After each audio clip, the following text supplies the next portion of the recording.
Welcome to the Deep Dive. We're here to cut through the noise, find the really potent insights from the best sources out there. That's the plan. And today, we are plunging really headfirst into balance over burnout, the abundance blueprint for wellness.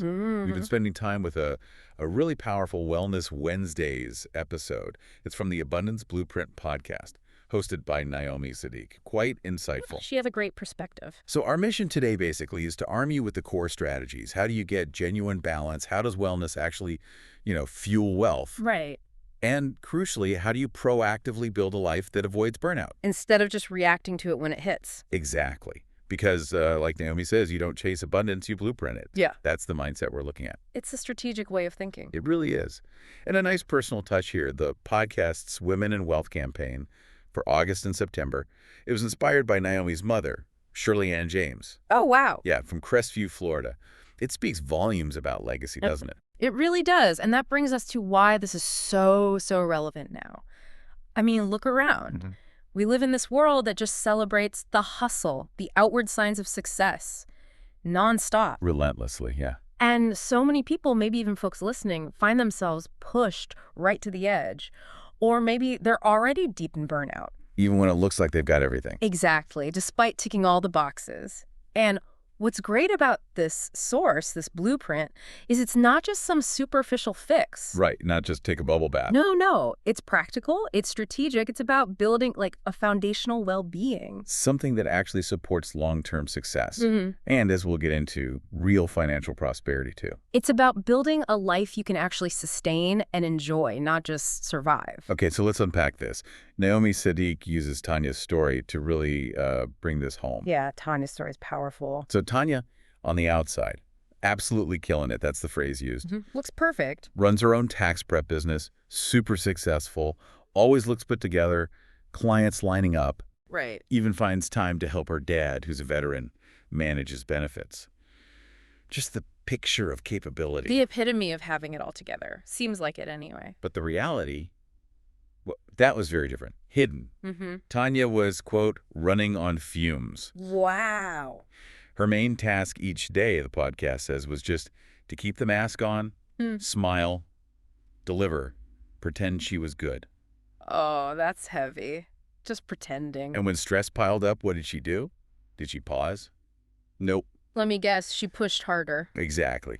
She doubled down, started skipping meals, lived on coffee, worked super late nights. Just grinding harder, thinking that's the solution. Believing it was the only way to keep everything going. And Tanya's experience, it's such a, it's a vivid illustration, isn't it, of this whole burnout issue. Totally. And the danger of keeping up that facade, that I'm strong, I'm fine, mask. It's a track, isn't it? So many people fall into it. Oh, definitely. Thinking that showing any struggle, any vulnerability means you're failing somehow. But what's interesting, or maybe alarming, is that the turning point for Tanya wasn't her deciding to change.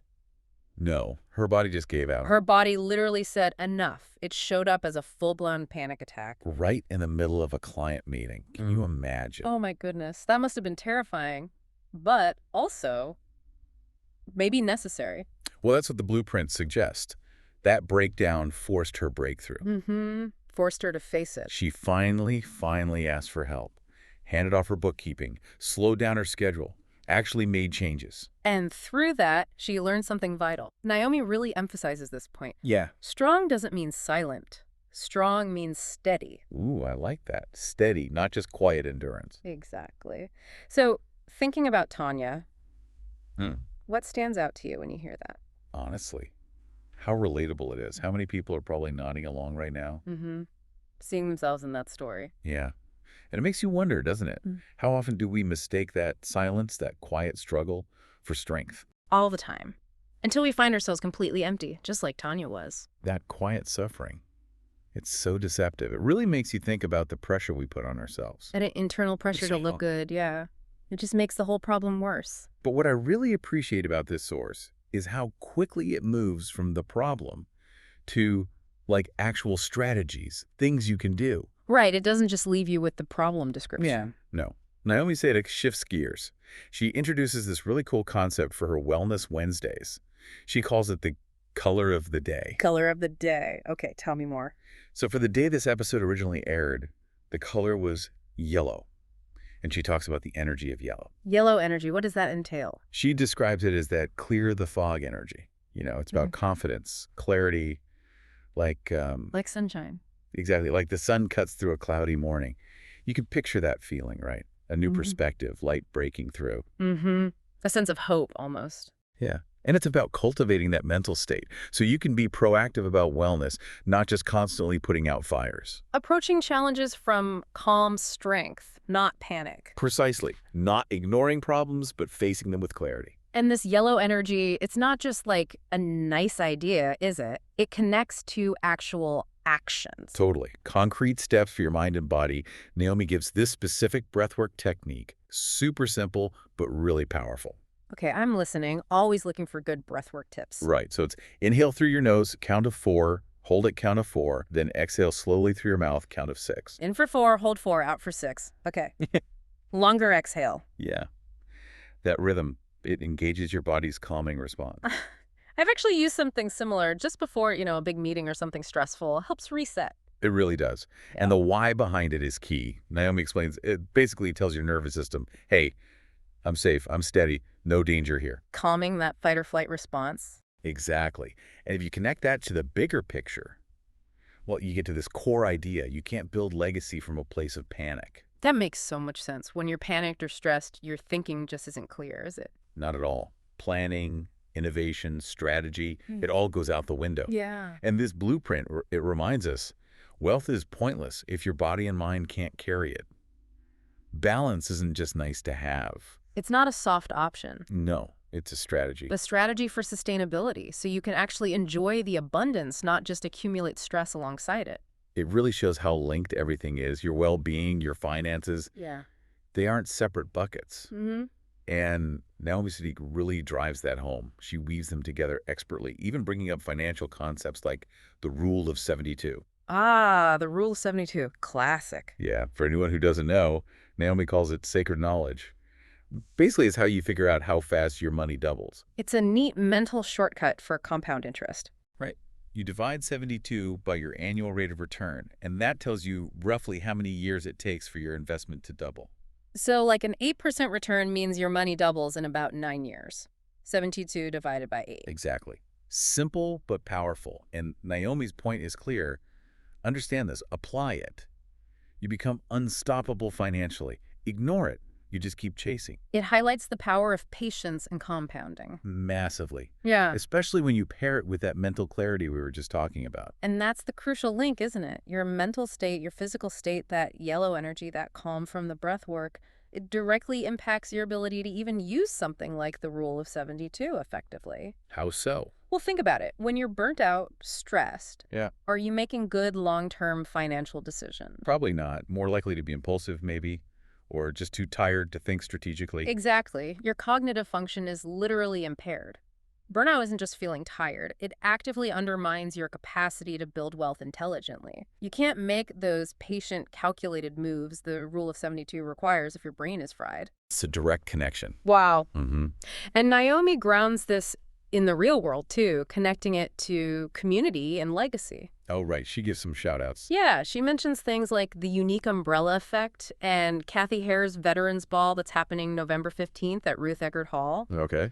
She uses these examples to show that the blueprint for abundance, it isn't just about your personal bank account. It's bigger than that. Yeah, it's about the legacy you build through community contribution, too, which, again, requires sustained energy and balance. Right. You can't pour from an empty cup into your community either. Precisely. So it makes us ask, how does our own personal balance, or lack of it, affect our ability to show up for others, to make a real impact beyond ourselves? That's a really important question, thinking about our ripple effect.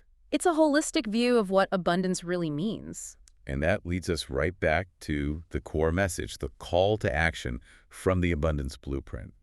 Maybe someone listening right now feels like Tanya. Maybe you feel like Tanya. Performing well looks great. Ticking all the boxes, yeah. But behind that curtain, you're just drowning, running on empty. Yeah. The absolute critical advice here, the main takeaway is, don't wait until you break. Don't wait for the panic attack in the client meeting. Please don't.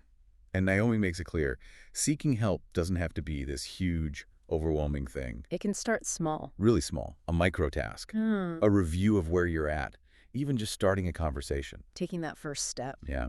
And she actually gives ways to reach out. You can text a number, 813-563-1312, or email info@theabundanceblueprint.org if you're feeling overwhelmed. Making it accessible. And for those who want to support the work she's doing, there's info on how to donate or sponsor, too, via linktr.ee, Abundance Blueprint 777. It's all about just making that first move. Taking that step towards building a better blueprint for yourself. Exactly. And that really brings us back to that core insight, doesn't it? The one that sums it all up. Which is? Balance builds wealth, burnout destroys it. Simple but profound. It really is. It's not just a catchy phrase, it is the blueprint in action. Real abundance, sustainable abundance, isn't found in just chasing more, faster. It's built strategically. On a solid foundation of well-being, understanding that your internal state, your energy, your clarity, your peace, that's your most valuable asset. And when you consciously nurture that, you can create, sustain, and actually experience the success you want without sacrificing yourself along the way. What an incredible deep dive this has been. Really digging into Naomi Sadiq's abundance blueprint perspective. Yeah, lots to think about. We've seen the cost of ignoring well-being with Tanya, the power of simple things like breathwork or yellow energy, and that undeniable link between inner balance and outer strategy, like with the Rule of 72. Understanding these connections, it feels like a shortcut to being truly well-informed. And well-positioned for life, really. Leave us with final thought, maybe something provocative for you to consider. Okay, let's hear it. What if the most important blueprint we design isn't just for our money? Okay. What if it's for our daily energy, our peace of mind, our actual capacity to feel and enjoy the abundance we're working so hard to build in every part of our lives? Designing the blueprint for our capacity to experience it all. That's powerful. It's a question worth sitting with, I think, integrating into how you approach each day. Absolutely. Well, thank you for joining us on this deep dive. My pleasure. We really hope you'll continue exploring how balance might just be your most powerful strategy for life, for wealth, and for that lasting legacy. Until next time, keep digging deeper.